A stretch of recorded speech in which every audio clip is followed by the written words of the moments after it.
के दोनों ओर जो नए बाईपास बने हैं इनकी क्वालिटी पहले से ही बहुत घटिया रही है। कई बार टूटने के मामले सामने आए, कई बार ट्रैफिक डाइवर्जन भी करना पड़ा। लेकिन एनएच के जो अधिकारी हैं उनकी नींद पता नहीं क्यों नहीं टूट रही है। जब मेंटेनेंस तक पे कंपनी का काम मेंटेनेंस तक करने का भी है तो उस पर कार्रवाई करने में और उसको तत्काल देखने में, उनकी रिपेयर करने में क्या दिक्कत है। इतने घटिया क्वालिटी के निर्माण हमने अब तक भारत में अगर कहीं भी देखेंगे तो इतने घटिया कभी नहीं हुए।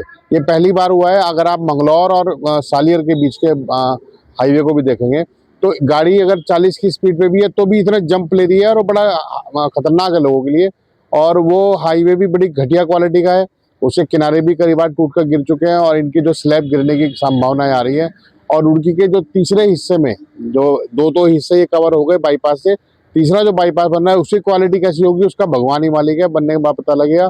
लेकिन राष्ट्रीय राजमार्गों पर जिन पर वाहनों की गति बड़ी तेज है, जिन पर लोगों का जीवन एकदम खतरे में आ सकता है। अभी ये जो वर्तमान में सोलानी नदी के पुल के ऊपर टोडा खटका के पास जो बीच सड़क में जो गड्ढा हुआ है, ये निश्चित रूप से अधिकारियों की गैर जिम्मेदारी है।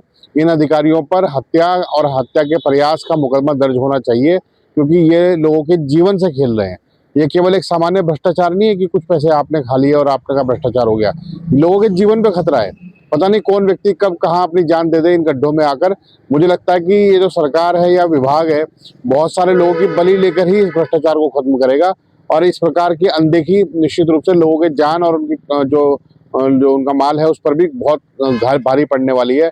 कई सारे जगहों पर लोगों के बम्पर और जो ये इनके सस्पेंशन होते हैं वो टूट रहे हैं, तो गाड़ियों को बड़ा नुकसान भी हो रहा है। आप टोल वसूलते जा रहे हो, टोल की जो कीमत है वो बढ़ाते जा रहे हो और उसके बदले जो सुविधाएं देनी है वो शून्य से भी नीचे होती जा रही है। अगर आप ये हाईवे घटिया क्वालिटी के हाईवे ना हो तो गाड़ियां भी सुरक्षित हो और लोग भी सुरक्षित रहें। नहीं, मेरी सरकार से केवल पहली मांग यही है, बल्कि मेरा तो आरोप है कि सरकार के भी लोग, चाहे मंत्री हो या कोई भी हो, उसमें लिप्त हैं।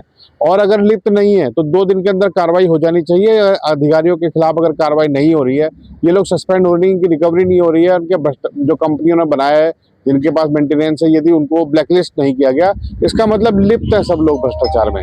इस चोरी में सब लिप्त है, अपने देश के लोगों को मरने के हाल पर छोड़ रहे हैं। तो इनके भ्रष्टाचार की कहानी लोगों की जान तक जा रही है।